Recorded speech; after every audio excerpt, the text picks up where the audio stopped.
But Savitri पूजन व्रत।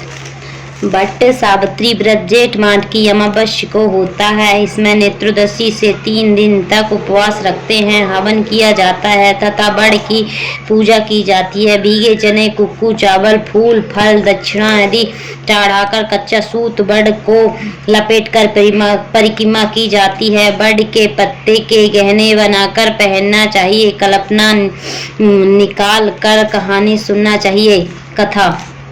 मिद्र देश के राजा अश्वपति के यहाँ पुत्री सावित्री का जन्म हुआ। सावित्री ने सत्यवान की कीर्ति सुनकर मन से उसे अपना पति मान लिया था। राजा ने भी हान भर दी। जब वह बात नारद जी को मालूम हुई तो वह राजा अश्वपति से जाकर बोले, राजन, सत्यवान गुण संपन्न व धर्मात्मा अवश्य है, लेकिन वह अल्पायु है। केवल 1 वर्ष के बाद ही उसकी मृत्यु हो जाएगी। नारद जी की बात सुन राजा अश्वपति उदास हो गया। विचार करके सारी बात अपनी पुत्री सावित्री को कह सुनाई, पर सावित्री मानी नहीं। विवाह करवाना पड़ा। सावित्री ने नारद जी को सत्यवान की मृत्यु का समय मालूम कर लिया। सावित्री के सास ससुर नेत्रहीन थे। सावित्री ने ससुराल पहुंचते ही सास ससुर की सेवा करना शुरू कर दिया।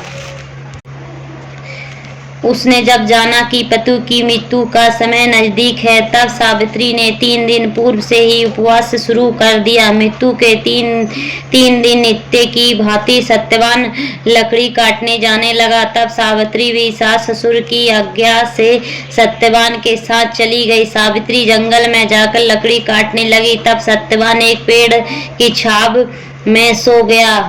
वहां सांप से सत्यवान को काट लिया। सावित्री पति को गोद में लेकर रोने लगी। इतने में उधर से शंकर जी व पार्वती निकले। सावित्री ने उनके पैर पकड़कर कहा कि आप मेरे पति को जीवित कर दो। जब उन्होंने कहा, आज बड़ पूजा की अमावस्या है, तू बड़ की पूजा कर, तेरा पति जीवित हो जाएगा। बड़ के पत्तों के गहने बनाकर पहन, वो हीरे मोती के हो जाएंगे। तब सावित्री ने बड़ की पूजा की। तभी धर्मराज के दूत सावित्री के पति को ले जाने के लिए आए। उसको देवी विधान सुनाया।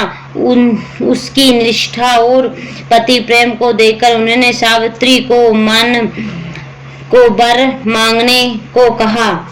सावित्री बोली, मेरे सास ससुर वनवासी व अंधे हैं, उन्हें आप ज्योति प्रदान करें। यमराज ने तथास्तु कहा और सावित्री से लौट जाने को कहा। यमराज की बात सुनकर सावित्री ने कहा, महाराज, जहाँ पति वहीं पत्नी कहते हुए पीछे पीछे चल दी। वह देखकर यमराज ने उसे और वर मांगने को कहा। सावित्री बोली, मेरे ससुर का राज्य छिन गया है, वह उन्हें पुण्य प्राप्त हो। यमराज ने यह वर देकर सावित्री को लौट जाने को कहा, परंतु सावित्री ने पीछा नहीं छोड़ा। तब यमराज ने तीसरा वर मांगने को कहा तो सावित्री ने सत्र पुत्रवती होने का वरदान मांग लिया। यमराज ने बोला, तथास्तु। सावित्री फिर भी पीछे पीछे चली तो यमराज बोले, अब क्या चाहती हो? सावित्री बोली, मुझे पुत्रवती होने का वचन देकर आप मेरे पति को तो लिए जा रहे हैं। तब यमराज को अपनी भूल ज्ञात हुई तथा वचन रखने के लिए सत्यवान के प्राण वापस कर दिए।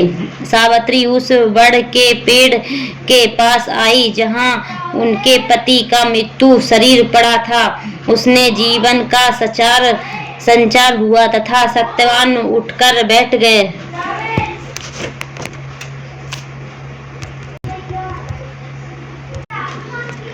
गया और घर आकर देखा तो माता पिता को भी दिव्य ज्योति वाला व राज्य वैभव पाया।